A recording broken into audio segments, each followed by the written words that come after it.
En DTV, el resumen. DTV, el periodismo en el Congreso.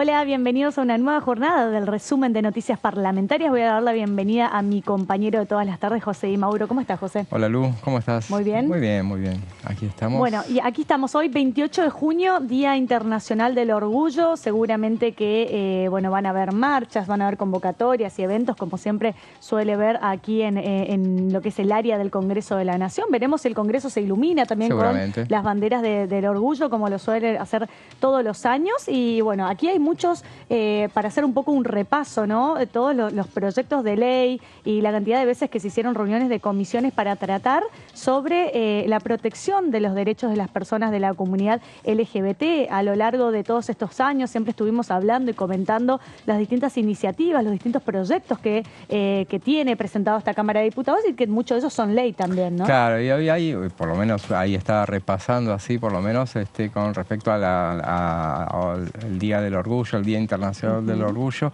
LGBTIQ. Y hay un proyecto de resolución de la diputada Micaela Morán, sí, que expresa su beneplácito respecto de esta fecha que hoy se celebra, el 28 de junio, Día Internacional del Orgullo. Y bueno, viendo los considerandos, expresa, justamente se suma al reclamo por la no violencia y todo lo que tiene que ver con el respeto a la diversidad sexual, la libertad para decidir sobre el propio cuerpo, el derecho a la identidad, la protección, el reconocimiento de todas las familias y por el pleno acceso a todos los derechos que aseguran la inclusión ciudadana. Hablando de eso, del acceso a los derechos, estos días son importantes también para recordar la cantidad de derechos que ha sancionado, de leyes que ha sancionado este Congreso de la Nación en pos de protección de los derechos de las personas de la comunidad LGTB, ni hablar de lo que es el cupo laboral travesti trans, por ejemplo, claro, ¿no? Entre un montón de otros derechos que garantizan justamente el acceso al trabajo, a la educación, a la salud, porque tenemos que saber que estas personas, por ejemplo las de la comunidad trans, estuvieron siempre históricamente muy discriminados. Hasta el día de hoy todavía queda una lucha porque siguen en algunos lugares de trabajo sufriendo la discriminación por otras personas, pero por lo menos estas leyes acompañan de alguna manera para dar protección a los derechos. En este caso, por ejemplo, el derecho laboral, que establece un cupo, creo que es el 5% dentro de los organismos estatales que se debe distribuir para todas aquellas personas que son travesti trans, y así un montón de otras leyes que fueron surgiendo a lo largo de estos años que hacen a la protección de esta diversidad, ¿no? Sí, muchas leyes han aprobado durante estos años, el matrimonio igualitario, por ejemplo, entre otras. Que de hecho Argentina fue pionera claro, podríamos decir, en Sudamérica, en sancionar, porque creo que ya cumple 10 años la ley de matrimonio igualitario. Ajá, sí, creo que fue en el 2010 o 2013, por ahí ahora vamos a checarlo bien, pero tiene varios años de sanción, incluso me acuerdo que fue bajo el gobierno de Cristina Kirchner que se dio esta ley del matrimonio igualitario, y a raíz de ahí todos los otros derechos que se fueron sancionando y reconociendo, porque el punto es eso, ¿no? No importa cómo cada uno qué elija hacer en su vida, elija desarrollar su vida, sino que hay que respetar, con respetar alcanza, ¿sí? Y con que estas personas también tengan garantizado el acceso, como decíamos, a la salud, a la educación, a lo que es una fuente de trabajo. Claro, ¿no? Seguramente, y bueno, en ese sentido el Congreso ha estado a la altura de las circunstancias y bueno, en materia de diversidad hay innumerable cantidad de proyectos que se han presentado en ese sentido. Así es. Bueno, vamos a arrancar entonces con lo que es el programa del día de hoy. Vamos a meternos en la sección de mis proyectos. Vamos a empezar a repasar, a ver la palabra de los distintos legisladores. En esta oportunidad vamos a escuchar al diputado Martín Tetaz, que hablaba sobre un proyecto que tiene que ver con los créditos UBA. Vamos a ver qué decía.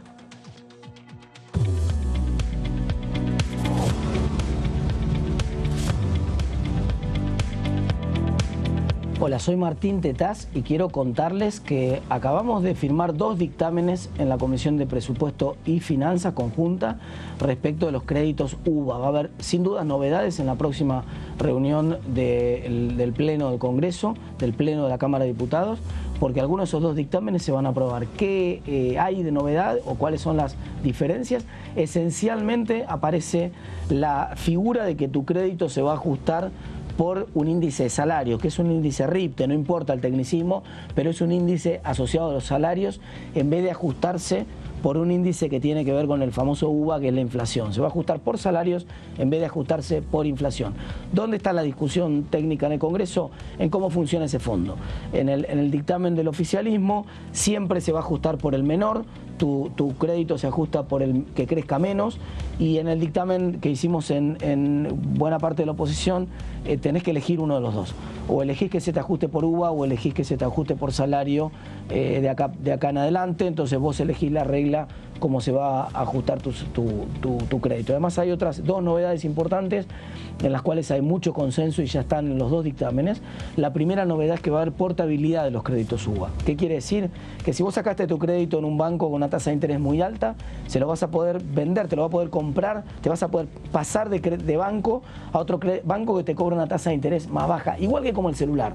Vos mantenés tu número con el celular, pero si una compañía competidora te ofrece un abono más barato, te podés pasar manteniendo tu número. Acá es igual, manteniendo tu crédito y tu vivienda, te pasás a un banco que te ofrece algo más competitivo y más barato. Vas a pagar menos de cuota porque vas a poder ir a un banco que te cobre un interés más bajo manteniendo tu crédito. Y la tercera novedad es que también hay consenso en esto y también se incluyó en los dos dictámenes, que va a haber un mercado para que vos puedas, si querés salir porque te querés mudar a una propiedad más grande, te vas del país o simplemente querés salir del crédito UVA, vas a poder vender tu crédito, la propiedad junto con el crédito, de suerte tal de que una persona que quiere comprarse una propiedad pero no tiene plata, va a poder comprar la propiedad con el crédito y pasar exactamente a estar en los zapatos que estás vos, teniendo la propiedad que vos tenés y teniendo también el crédito que tenés vos. Eso hoy no estaba posible en el mercado, va a ser posible y te va a dar mucha más flexibilidad para entrar o salir en el crédito hipotecario.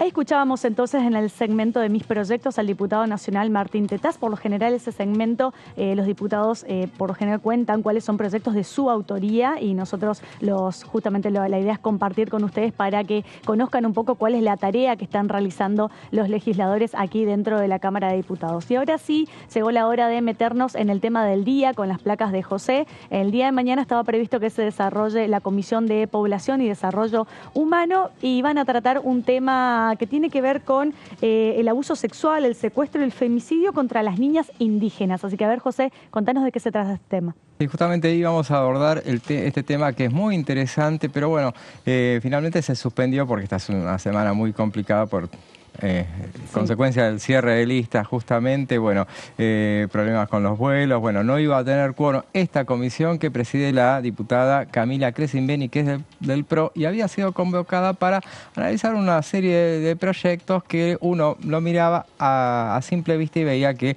había mucho proyecto de resolución, de declaración. Son esos proyectos que uno después dice, bueno, pero se dedican a esas cosas los diputados. Bueno, no es exactamente así. Yo siempre me enojo cuando se producen esas cuestiones así porque en realidad se pierde nada de tiempo. Son cuestiones puntuales como por ejemplo declarar de interés lo que estaba previsto para mañana, por ejemplo la fiesta de las colectividades que se celebra anualmente en Altagracia, o un proyecto para declarar de interés actos y festejos. Claro, el tema es lo que uno por ahí se pregunta, decir por ahí desde el desconocimiento, ¿para qué sirve la declaración de estos días nacionales o estos ciertos reconocimientos? Bueno, a la gente que, por ejemplo, de estas fiestas nacionales que estabas mencionando, a la gente que los realiza, que los lleva a cabo, que prepara esas actividades, les sirve de mucho para la publicidad del evento, de tener el reconocimiento de la Cámara de Diputados de la Nación Argentina respecto a esas festividades. Obvio que sí. Por ejemplo,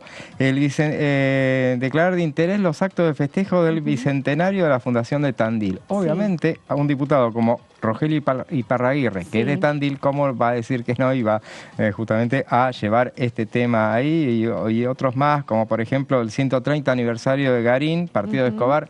Ese es otro proyecto. Bueno, estaban estos temas que son nada, se firman nada más, no se pierde nada de tiempo, necesitan un dictamen para que después, sin debate, en el recinto se aprueben. O sea, esa cuestión de que mirá lo que se dedican los diputados o los senadores es nada, son resoluciones, ni siquiera necesitan sanción en las dos cámaras, se aprueban nada más y se aprueban a mano alzada sin debate ni nada. Pero Eso para es las un comunidades trámite, es muy importante. Ahora bien, había un proyecto que nos llamó la atención y entonces lo destacamos acá. Entre esos proyectos, este sí se iba a analizar y se va a analizar en la próxima reunión de Desarrollo Humano, que es un proyecto de la diputada Estela Hernández relacionado con los delitos de abuso sexual, lo que comentabas, abuso sexual, secuestro y femicidio ejercidos contra niñas indígenas. Entonces, obviamente, al ver este tema que estaba puesto entre los proyectos, buscamos el proyecto para ver de qué se trataba esta cuestión. Y bueno, vamos a desarrollar un poco a ver qué es lo que pretende. Yo es la primera vez que escucho que van a tratar este proyecto. Yo también me enteré ahí, entonces por eso el interés de ver a ver de qué se trataba. Vamos a la siguiente placa. Entonces, ¿qué pretende este proyecto de declaración? Expresar su más enérgico repudio por los delitos de abuso sexual, secuestro y femicidio ejercidos contra niñas indígenas, más conocido bajo la denominación de chineo. Grábense esta palabra, chineo, y enmarcada dentro del etnocidio que sufren los pueblos originarios. Entonces buscaba ver qué es chineo, obviamente, enseguida buscar a ver qué es. Es la violación sistemática de niñas indígenas desde los 7 años. A manos de criollos. Esa es la denominación que se les da a hombres adultos terratenientes con poder político y económico, y se trata de una práctica con un fuerte componente machista y racista que se remonta a la conquista española. Desde ahí llega hasta el presente. Esa está enmarcada dentro del etnocidio, que es etnocidio, significa, tiene que ver con la etnia, y es a un grupo étnico, colectiva o individualmente, se le niega el derecho a disfrutar, desarrollar o transmitir su propia cultura y su propia lengua. Me hiciste acordar un poco, como bien lo mencionabas, a la época de la colonización, ¿no? Cuando venían de otros países y de alguna manera no solamente se aprovechaban de las tierras indígenas en esa época colonial que pasó en todos los países del mundo, sino también de cómo abusaban de las mujeres que eran pertenecientes a esas tribus, podríamos decir, a esas comunidades aborígenes, a esas comunidades indígenas. Ahora, hoy, siglo XXI, año 2023, que sigan pasando estas cosas, me parece un montón. Es terrible, sí, lo sorprende a uno, pero esto sucede, y se habla justamente de los que en el norte hay tienen mucho reclamo respecto a esta situación que se da, que sufren esos pueblos que, bueno, nadie les presta atención. Eso es lo que pasa, es una práctica que hasta se vive con, comillas, naturalidad. Eso es una cuestión que sufren los pueblos originarios desde hace cientos de años y se ha acentuado, y es una suerte de explotación de los cuerpos y los territorios. Justamente es lo que sucede. Bueno, vamos entonces a la siguiente placa. Bueno, las mujeres indígenas buscan erradicar el chineo, entonces, la violación de niñas de comunidades originarias que atentan contra la integridad física, psíquica, simbólica e institucional de las niñas, mujeres y diversidades pertenecientes a las diferentes comunidades indígenas. Esto sucede sobre todo en el extremo norte de nuestro país. Son actos de abuso sexual dirigidos puntualmente a las niñas y mujeres originarias, que fue denominado chineo y denota un menosprecio justamente de los hombres a sus víctimas. Por eso de ahí viene la denominación.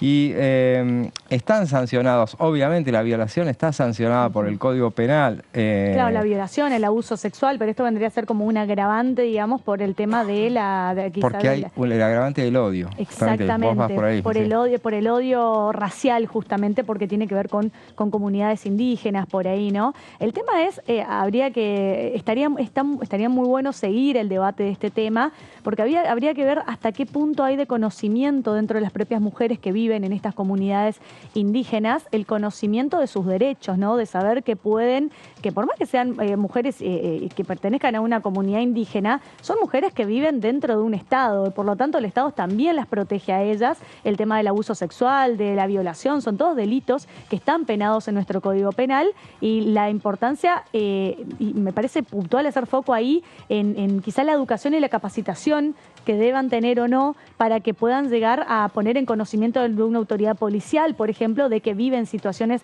de violación o de abuso a partir de los 7 años, como estabas diciendo. Es terrible, sí, claro, así es.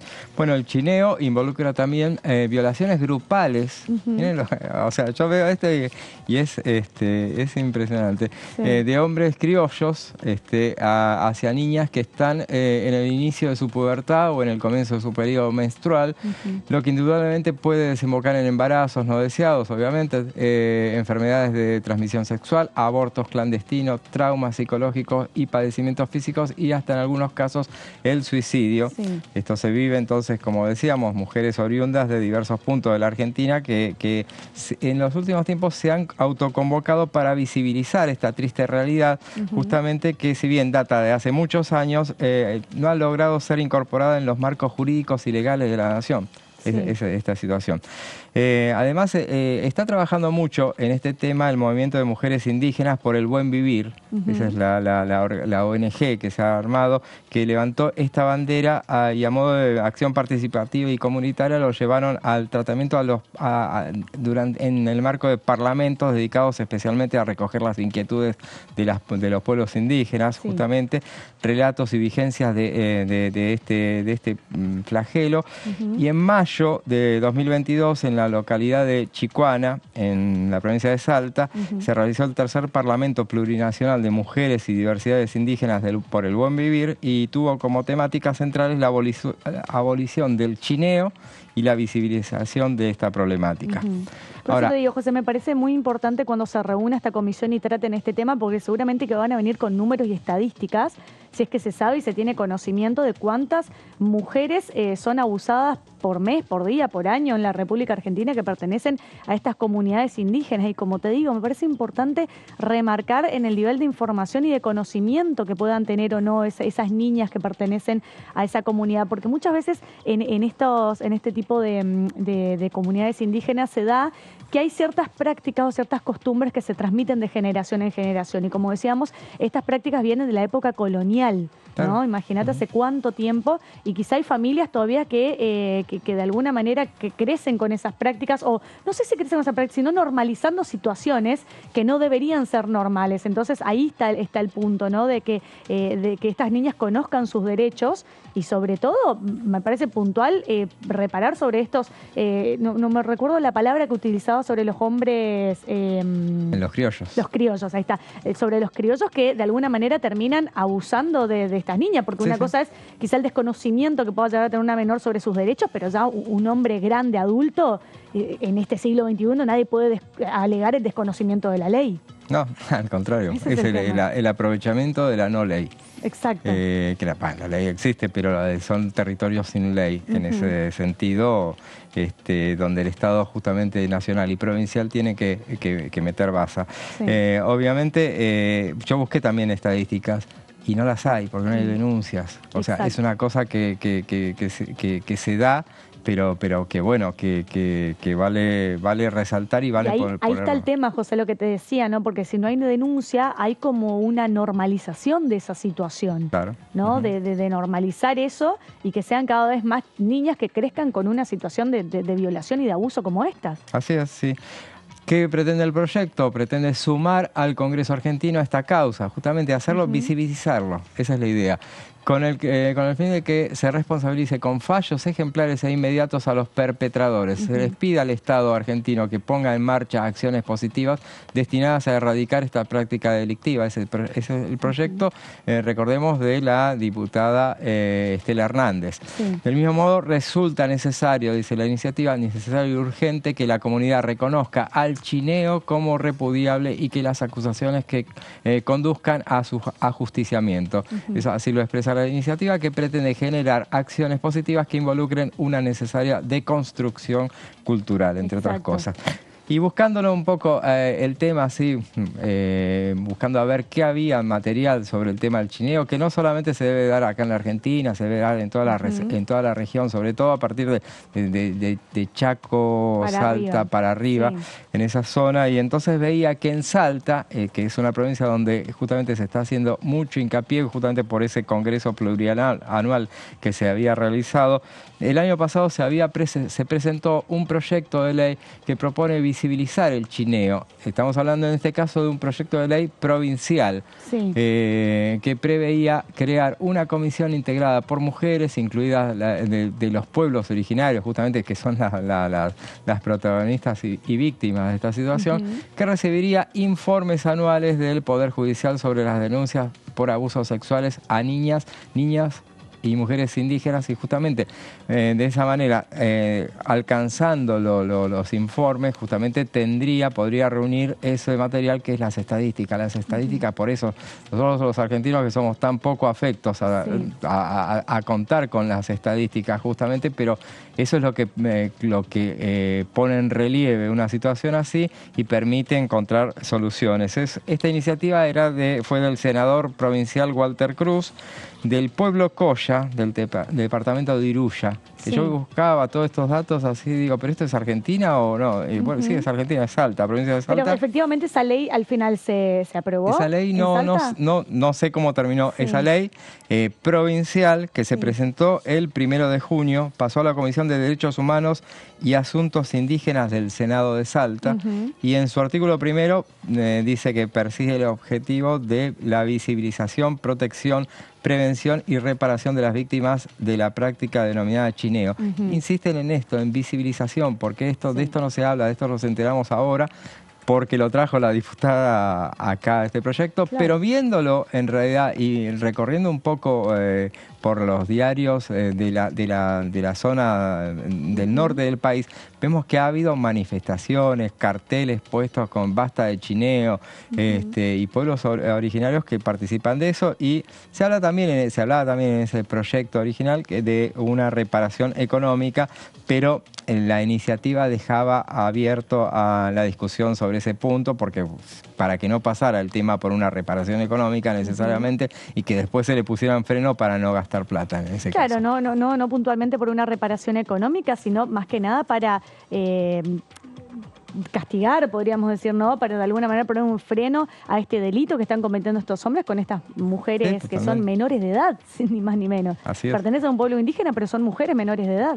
Esa es la gravedad del asunto. El Movimiento de Mujeres Indígenas por el Buen Vivir lanzó la campaña de abolición del chineo ya y reclamó una legislación nacional que ponga fin a esta práctica. Y esto es a punto de lo que sucedía justamente en Salta y todo ese congreso que se había organizado.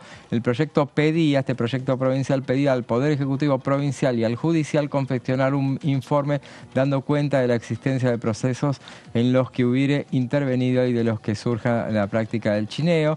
Creaba una comisión especial que recibirá los informes del Poder Judicial y el Ministerio Público y determinará las acciones a seguir y su difusión con las recomendaciones y señalamientos que estime pertinentes, eso entre otras cosas. Y lo que decía, por ejemplo, Walter Cruz, que es el senador provincial que ponía este tema, en exposición decía que lo que habían querido era poner en el tapete la discusión, y a partir de ahora vamos a escuchar todos los aportes para avanzar con este tema, que viene desde las provincias hacia acá, hacia el Congreso de la Nación. Y decía, bueno, la cantidad de casos, decía, de los últimos años, a ver si tiene alguna estadística, que justamente querían precisar la cantidad de años, de casos de los últimos años. Estamos hablando de chineo, lugares de los hechos, todo eso dice el proyecto.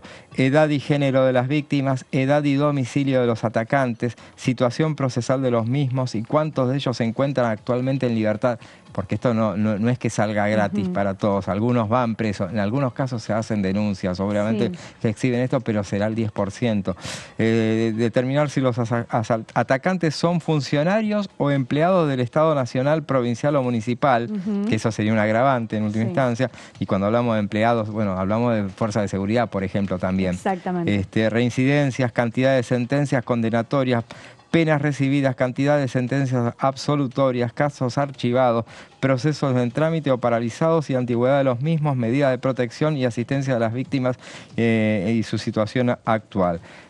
Bueno, obviamente también qué es lo que pretendía este proyecto provincial, que se me ocurre que tendría que ser replicado a nivel nacional, pero bueno, alcanzaría con que se aprobara esta iniciativa, que no tengo conocimiento de que se haya aprobado, por eso yo me quedé con lo que encontré fue el impulso. claramente entiendo que no se ha aprobado. Entiendo que no, porque si se hubiese aprobado, uno al buscar quizás sería lo primero, lo hubiera la primera encontrado. noticia que saldría en las portadas de los diarios justamente de las provincias del norte. Y la iniciativa, que tenía un plazo fijo, que decía que establecía que a partir de 2 meses después de aprobado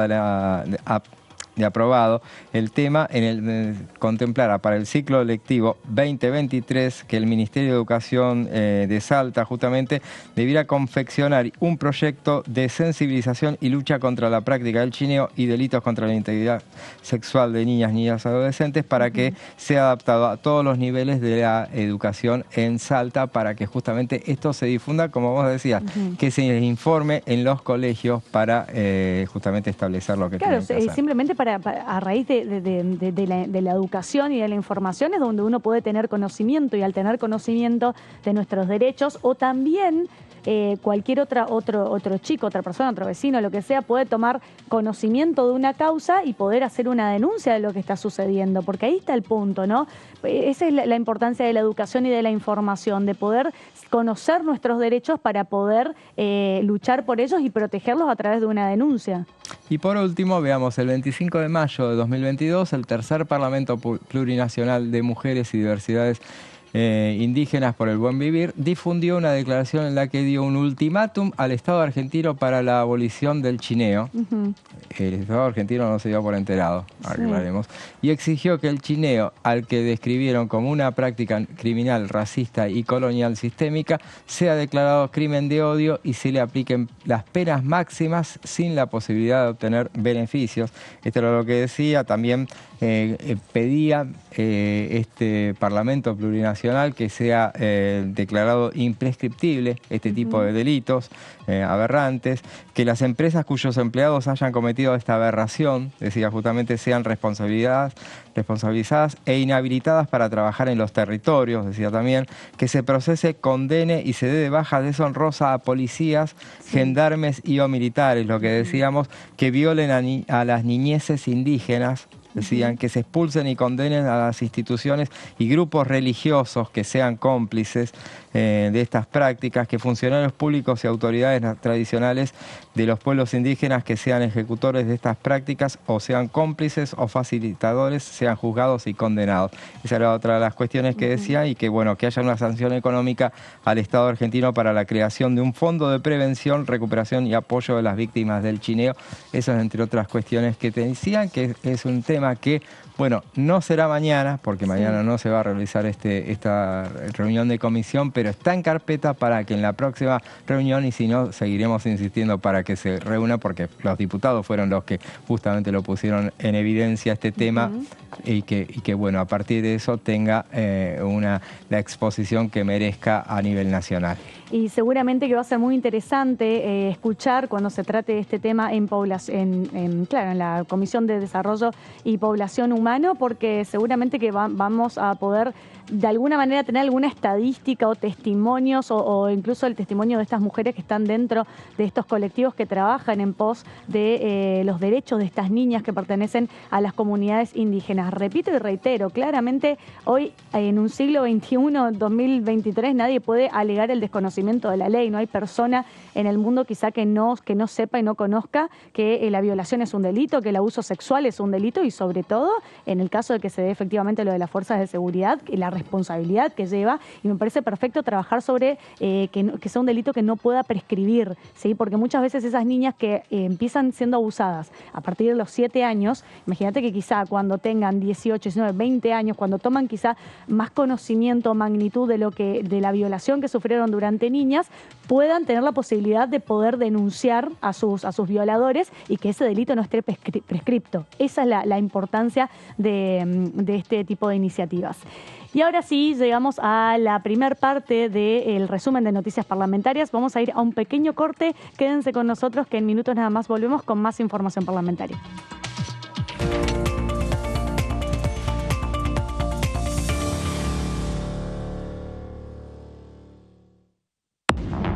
Hola, bienvenidos, bienvenidas. Aquí estamos en la tercera edición de TV. que es importante que haya una advertencia de quienes usamos, porque esto se usa no solamente los niños y jóvenes, sino también los adultos, quienes estemos interesados en usar este tipo de herramientas, el famoso chat GPT, o sea, sepamos y estemos advertidos los usuarios, claro, como una cuestión de consumo más, de que esto no es real. Argentina es uno de los países suscriptores y promotores de lo que es el Acuerdo de Escazú en materia justamente de ambiente y que tiene 3 pilares básicos: el acceso a la información, la participación ciudadana y la justicia ambiental. Cada vez vemos más una necesidad de que se establezca una justicia especializada. DTV, tercera edición, de lunes a viernes.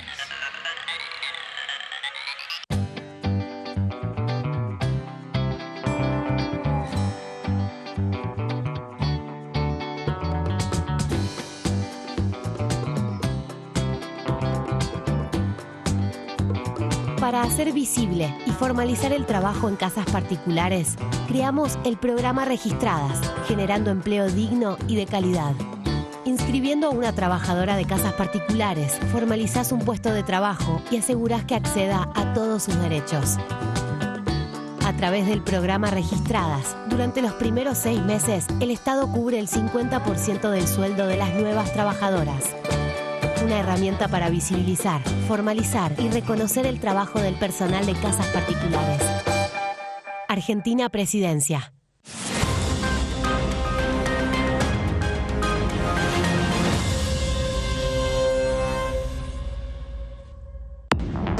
Hola, hola, hola, ¿cómo andan? Aquí estamos en Todo Cultura. Y agradezco mucho la posibilidad que me ha dado el Congreso a través de Cultura de Diputados, junto con la Academia Nacional de Folclore, de propiciar un espacio donde yo he podido mostrar mis cuadros y que sé que va a seguir eso con otros artistas. Mi hermano era representante artístico en esa época y fue un poco la influencia que tuve. Y después, como todo chico, ¿no? Me armé un grupo en el barrio y... Una banda de garage. Una banda de garage, lo que dirían hoy los americanos. No era de punk, pero era de música, en ese momento era música beat, se le decía. Estaba el rock sinfónico y la música beat. Todo Cultura, miércoles 23 horas. Cuando hagas una compra, paga como quieras, pero paga lo que es justo, porque ahora contás con Precios Justos, el compromiso que tomamos con supermercados y distribuidores de todo el país, para que más de 2.000 productos mantengan su precio por 4 meses y la previsibilidad de que otros 30.000 no superen el 4% de aumento mensual. Además, podés avisar de faltantes o irregularidades para que nadie tenga que pagar de más. Bajate la app, escaneá y conocé los precios justos. Primero la gente. Ministerio de Economía. Argentina Presidencia. 9 en punto de la mañana, ¿cómo les va, amigos? Bienvenidos a una nueva edición. La ley Nicolás, o Ley de Calidad de los Equipos de Salud y Seguridad del Paciente, es una iniciativa que llega al Congreso por impulso de los familiares de las víctimas de mala praxis o eventos adversos en el sistema de salud. Lo importante acá es que se pudo avanzar con una ley que es clave para aquellos que nosotros habitualmente asistimos por cualquier emergencia, tenemos familiares que se atienden y que existan estos protocolos para minimizar los percances y los accidentes y también que haya un protocolo de acciones. DTV Noticias, de lunes a viernes.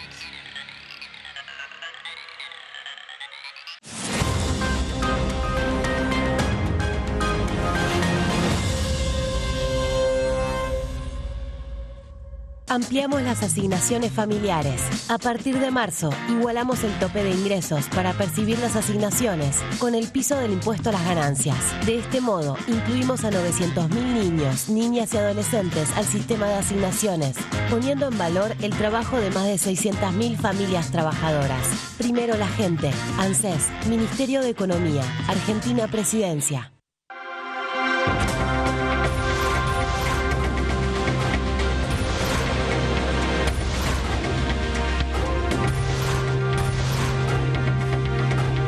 Ellos son tu su voz en la tercera edición. DTV, el periodismo en el Congreso.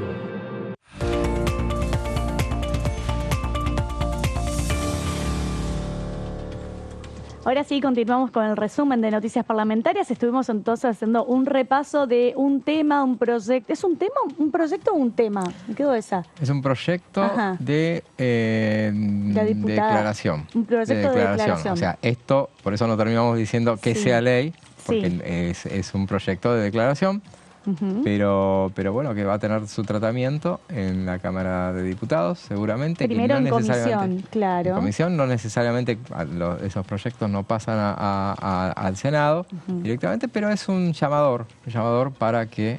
Por lo menos que se ponga en agenda el tema y que se le dé visibilidad, porque a raíz de eso, cuanta más visibilidad se le da, son temas que, bueno, el Estado se termina ocupando y sobre todo para que muchas niñas de las comunidades indígenas dejen de sufrir este tipo de violaciones y abusos sexuales. Y ahora sí vamos a empezar a repasar la palabra de los distintos legisladores y legisladoras nacionales. Tenemos de todo, José, hablaron de todo en el día de hoy, en estos días. Vamos a arrancar con la palabra del diputado Carlos Selva, diputado del masismo, podríamos decirlo, que justamente estuvo hablando respecto a la candidatura de Sergio Massa como presidente de la Argentina. Vamos a ver qué decía. Yo, Vero, no estuve en las discusiones. Obviamente que hay un denominador común que lo venimos diciendo y puedo decirlo con mucha autoridad. Desde diciembre del año pasado venimos diciendo que tenía que buscar una lista de unidad. La frase célebre de Massa, no nos entra un quilombo más, reflejaba eso. O sea, vos fijate que con el armado, o sea, digo esto para que se entienda. Algunos hablaban de una interna acordada. Bueno, en el peronismo no se pueden acordar las internas. No hay ni malo ni bueno, es una realidad. Las internas toman volumen, se levantan el nivel de discusión y realmente en este momento que estamos gobernando iban a producir un daño muy bien evaluado por la sociedad. O sea, dicen, soluciónenme los problemas y déjense de los problemas ustedes para después. Bueno, entonces creo que eso es el punto más fuerte. Y ahí hubo una convergencia de muchísimos dirigentes, de los gobernadores, de dirigentes de entidades gremiales, dirigentes empresarios, que coincidían que nosotros gobernando teníamos que tratar de hacer el máximo esfuerzo, y así se lo hicieron saber al presidente de la Nación y a la vicepresidenta de la Nación. Y bueno, y ahí sí, parecía también que un denominador común era que la figura de Sergio, por gestión, por capacidad y por ganas, era la persona que sintetizaba eso.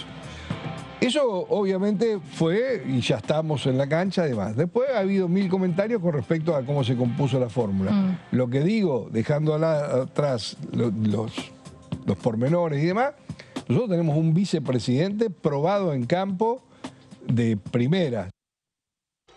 Bueno, escuchamos entonces a Carlos Selva. ¿Renueva o no renueva Carlos Selva? No renueva, que no renueva. ¿Cuántos años, te acordás cuántos años tuvo aquí? No, 4 años. 4 años, pues está de 2019. Bueno, no figura en la lista de la provincia de Buenos Aires que se presentó. Es uno de los heridos, si se quiere. Pero bueno, el Frente Renovador tiene dos miembros entre los... la lista de los diputados nacionales. Los salibles, digamos, que es lo que a la luz de los hechos en general, en la provincia de Buenos Aires en general, el ganador puede llegar a poner, bueno, depende de por cuánto gane, pero en realidad en un esquema paritario, que es lo que se puede llegar a dar entre... Hasta el 13. Estamos hablando 13. De esos dos que figuran, son Ramiro Gutiérrez y Cecilia Moró. Así es. Cecilia Moró en el 4º lugar, Ramiro Gutiérrez creo que está en el 12º. Sí. Y bueno, en general se supone que hasta el 13 puede llegar a ingresar. De todas maneras hay que tener en cuenta que el ganador siempre es uso y costumbre que muchos de los miembros suelen pasar al Ejecutivo, entonces puede llegar a pasar que se vayan despejando lugares. Así es, y quien también estuvo hablando sobre la candidatura de Sergio Massa y también de Agustín Rossi es la diputada Mónica Litza, que vamos a ver qué decía. creemos que se ha llegado a una fórmula realmente competitiva y bueno, había un poco, debo confesar, un poco de incertidumbre respecto de cómo iba a ser el futuro electoral para nuestro espacio, ¿no? Porque cuando uno está en el gobierno tiene una responsabilidad muy grande y obviamente la gente mira hacia el gobierno, ¿no? para sus quejas y había cosas que a nosotros, por más que nos esforzáramos, no nos gustaba como estaban. Uno es el tema de la inflación. Y era muy difícil. Creo que se logró una fórmula de síntesis que es competitiva, ¿no? Y creo que también se da una situación rarísima, ¿no? Que un ministro de Economía sea candidato presidencial en funciones, ¿no? Creo que hubieron en estos días dos gestos muy importantes. Uno es su acto con la vicepresidenta y lo de ayer con el presidente, ¿no? Me parece que cuando hablan de si gusta más o menos la fórmula y que para abajo está desordenado, es algo más que una foto. Yo creo que fue importante el respaldo de la vicepresidenta como integrante mayoritaria de lo que es nuestro espacio y después también con el presidente, que es el presidente de la nación, ¿no? La inflación, si bien como decía antes es un número que no nos gusta y porque trabajamos todos los días para bajarlo, empezó en un sendero a la baja, ¿no? No nos olvidemos que había llegado a perforar hacia abajo los 5 puntos, llegó a índices de 4.8, 0.7. Y después vino la sequía, ¿no? Que eso es importante. No es una excusa, sino es una realidad que le impidió a la Argentina contar con 20.000 millones de dólares. Y teniendo también los compromisos internacionales de la deuda que cumplir. O sea, hubo un esfuerzo que se vio reflejado positivamente en un sendero a la baja de la inflación en los primeros meses de la gestión de Massa como ministro de Economía y después esta circunstancia extraordinaria de la sequía. Pero además, la inflación es una variable de la economía, pero no es la única. Hay muchas variables que están explotando hacia arriba muy bien. El tema de que no se detuvo la actividad industrial. El tema de que no estamos en un proceso de estanflación. No hay inflación con recesión, hay inflación con crecimiento. En ningún momento se enfrió la economía. La capacidad instalada de la empresa marca un récord en la Argentina. Y creo que eso es lo que se ve. Además, que me parece que también se percibe, tanto en la dirigencia que empujó para que Massa sea el candidato por sus condiciones personales, como en la gente que ven el esfuerzo y el empeño y la gestión que está llevando adelante el ministro de Economía. Por eso creo que la mejor campaña es su gestión. Más allá que hay una variable de la economía que no está dando el número que a nosotros nos gustara. Bueno, Armando, hablando un poco de todo lo que fue el armado de listas y las candidaturas aquí en el día de hoy en el Senado de la Nación, sabemos que se reunió Cristina Kirchner con Scioli. Daniel Scioli, sí, justamente la propia vicepresidenta de la Nación lo difundió a través de las redes sociales, emitió un mensaje donde se la ve a ella y a Daniel Scioli en el despacho, en el Salón Gris, no, el despacho de la vicepresidenta, muy sonrientes, y ella decía, por ejemplo, hacía referencia a que se habían reunido en su despacho. Nos conocemos desde hace mucho tiempo, para ser más preciso, desde el año 97, cuando éramos diputados nacionales los dos, y hablamos mucho con sinceridad, el respeto de siempre, y hace referencia a ese comentario que ella hizo el lunes pasado, justamente al presentarse a ese acto que hacía referencia recién Mónica Litza, que junto al ministro de Economía, Sergio Massa, y justamente hicieron referencia a que la vicepresidenta había hablado con Daniel Scioli, que fue el que se bajó que permitió justamente esa lista de unidad que se va a presentar, aunque en definitiva va a haber una interna, va a haber dentro de Unión por la Patria, porque Juan Grabois no se bajó, va a participar y veremos qué va sucediendo. Sí. Quien también estuvo hablando sobre el tema de las propuestas, el tema de las elecciones, ¿sí? De un cambio de paradigma, es el diputado Alejandro Topo Rodríguez, y vamos a ver qué decía. La voluntad ciudadana es la que manda. En principio pareciera ser que ha cambiado el panorama previsto por muchos de nosotros hace un año atrás. Nadie dudaba hace un año atrás que iba a ganar una fuerza política, iba a tener mayoría en el Congreso, tanto en la Cámara de Diputados como en la Cámara de Senadores. Hoy parece que no va a ser así. Hoy parece que Nadie se va a imponer en primera vuelta, digo, parece, porque uno cuenta con los datos previos. Nadie se impondría en primera vuelta, nadie tendría asegurado, ninguna fuerza política, ni las mayoritarias, el dominio firme ni de la Cámara de Diputados ni de la Cámara de Senadores, y eso es bueno para la democracia. En ese marco, nosotros tenemos una propuesta que se ha lanzado formalmente ayer con una comunicación pública de Juan Schiaretti, gobernador de Córdoba, que va a ser acompañado por Randazzo como candidato a vicepresidente, que pone el eje en la producción y el trabajo y que para nosotros significa un enorme y positivo desafío hacerlo crecer en toda la Argentina. En ese marco nosotros tenemos la convicción de que esa propuesta puede crecer y meterse en la discusión dentro de lo que ya aparece como un escenario que no va a estar polarizado. El tema de alquileres, lo primero que hay que hacer es no mentirle más a la sociedad, ni ocultarle el problema que hay en la Argentina. En la Argentina hay un problema macroeconómico grave, que es 120% de inflación anual. Y la inflación es el aumento sostenido del nivel general de precios.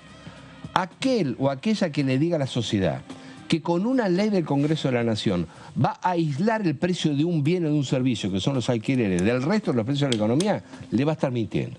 Entonces lo que hay que decirle a la sociedad claramente es que hay que exigirle a este gobierno, o lo haremos nosotros si Schiaretti es presidente en el próximo turno, un programa de estabilización económica, en el marco del cual luego discutir el mejor instrumento para los alquileres. Pero no hay que generar la expectativa de lo que no se va a poder lograr. No hay forma de aislar el precio de los alquileres de un aumento sostenido del nivel general de precios de 120%. Y no baja la inflación, claro. Y el actual gobierno y el anterior se han mostrado incapaces de resolver este tema que requiere un programa global de estabilización que empiece por tener prudencia y disciplina en la emisión monetaria, equilibrio fiscal, recomposición de reservas, una sana política de defensa de la competencia, incentivo de la inversión y un programa de una política de ingresos. Todo esto apoyado en la política, porque no es solo una decisión económica, con tres bases. Un pilar tiene que ser el fuerte apoyo social, que hoy no existe en la Argentina para un programa de estabilización económica. El segundo pilar es el apoyo institucional, que tampoco lo tiene ampliamente este gobierno en el Congreso.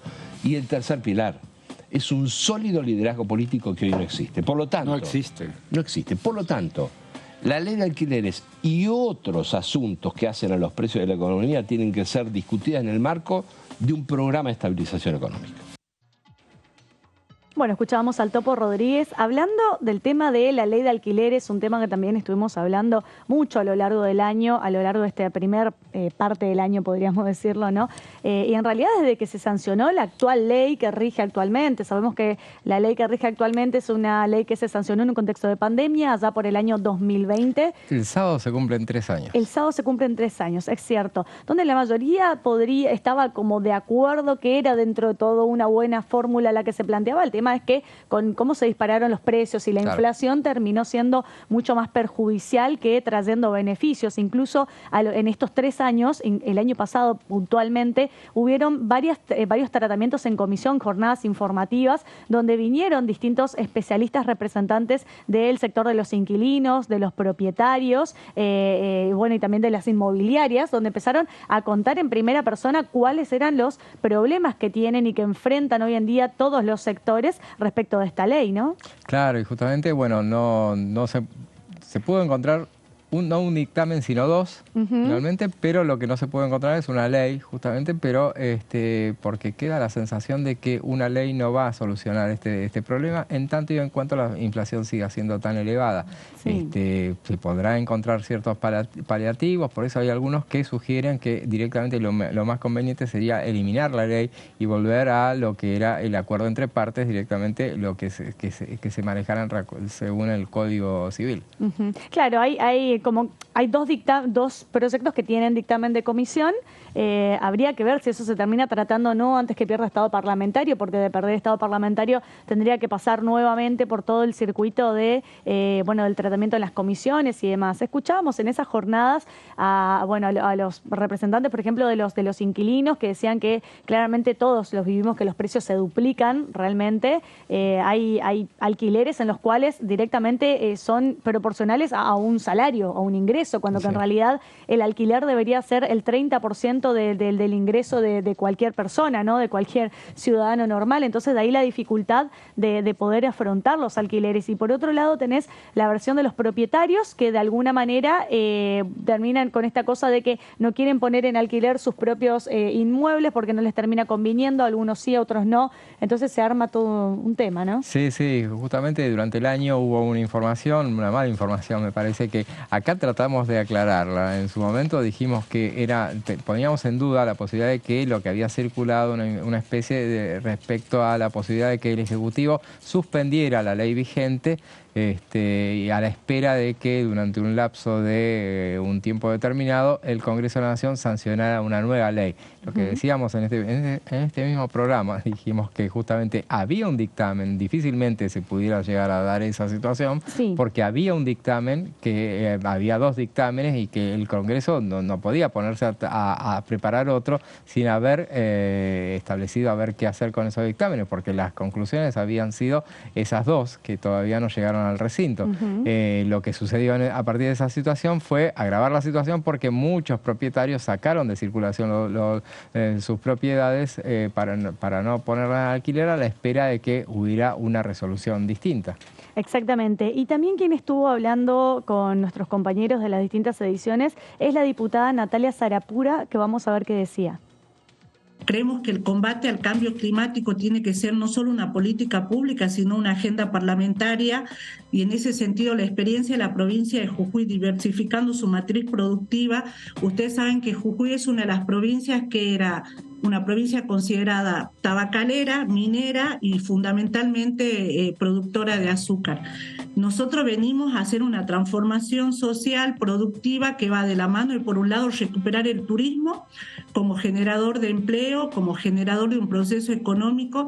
La posibilidad de no tener cortes de ruta nos ha generado una posibilidad de crecimiento del turismo y hemos recuperado, digamos, el lugar estratégico de Jujuy como ser una provincia receptora de turismo. Hemos crecido mucho en los últimos años. El crecimiento del turismo nos ha llevado en aumentar en casi en 10.000 la generación de empleos en la provincia de Jujuy de prestadores de servicios turísticos.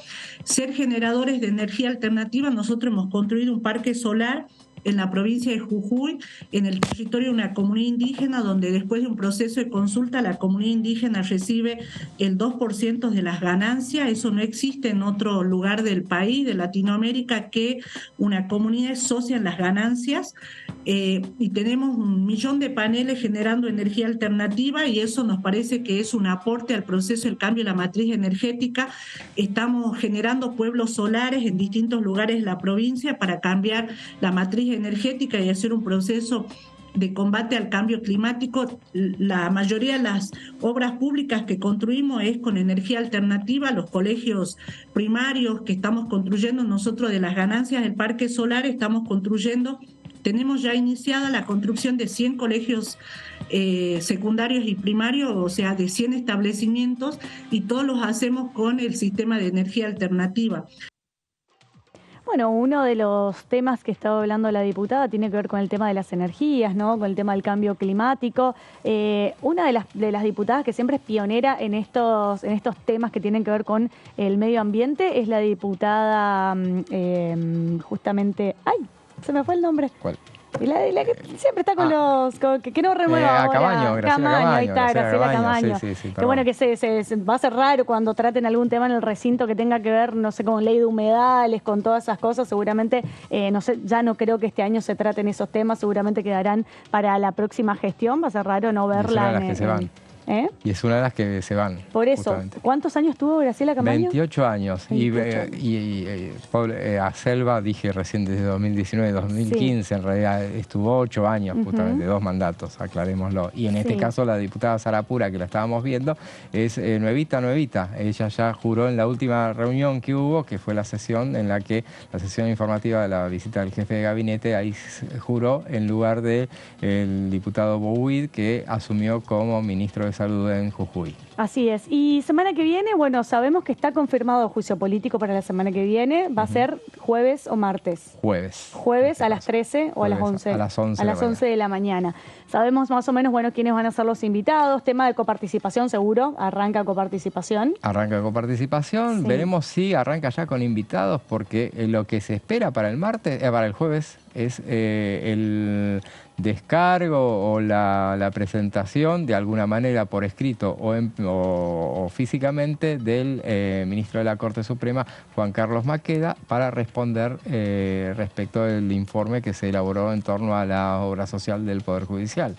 Veremos si también arranca entonces el debate en torno a la coparticipación federal de la Ciudad de Buenos Aires, y en ese caso podría llegar a ser con la presencia del ministro del Interior, Eduardo Guado de Pedro, y gobernadores, que todavía no está precisado quiénes serían los invitados. Pero que seguramente van a estar invitados aquí. Sabemos que queda todavía entonces el tema de la coparticipación y luego viene Consejo de la Magistratura. Ahí recién, temas que seguramente ambos temas van a durar y aproximadamente unas 4 semanas de tratamiento cada uno, 1 mes cada uno, si es que no se aprueba, se aporta más material y se termina citando nuevos testigos, y eso hace que se vaya por ahí dilatando un poco, como pasó con el tema de la obra social, ¿no? Claro. Que al principio se había pactado una cosa, luego al final, bueno, se terminó extendiendo. Y llegamos al final del resumen de Noticias Parlamentarias. José, nos volvemos a ver mañana. Ustedes también, gracias por acompañarnos como todas las tardes aquí. Nos vemos mañana. Chau.